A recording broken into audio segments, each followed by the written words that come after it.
Okay, whether you think the midway point of the season comes on New Year's Day, the All-Star game, or after 41 games because of, well, math, we're about at that point. So it's time to once again break out the crystal ball. Here are 9 mid-season predictions in 90 seconds. Start the clock. I predict that for the first time since the 2011-12 season, we will see multiple 50-goal scores. 6 are on pace right now. By the way, the last time we saw 6 players pot 50, this guy led the league. I predict that we will see 3 Canadian teams in the playoffs. The Habs, Canucks, and Oilers, they're going to keep their fans interested, but in the end, they're going to be on the golf course. That is, of course, after Elias Pettersson picks up his Calder Trophy. That's not a prediction, that's a lock.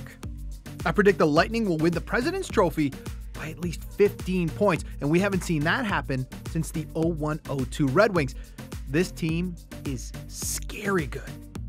On the other end of the standings, I predict the LA Kings will finish dead last in the NHL. In other words, they will lose 4 Hughes.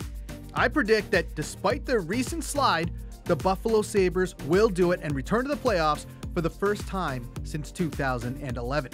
Before the season started, I predicted that Erik Karlsson would win the Norris Trophy, but my crystal ball must have been a little foggy.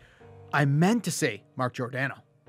Oh, and since we're talking about Erik Karlsson, I predict he's not going to re-sign in San Jose. He's going to test out that free agent market. And finally, I predict that goals will continue to pile up, and when it's all said and done, the league will average over 6 goals per game. We haven't seen that in 13 years. Remember, for more hockey talk, listen to the Hockey Night in Canada podcast with me, Rob Pizzo. You can find it on cbcsports.ca, iTunes, or wherever you find your podcasts.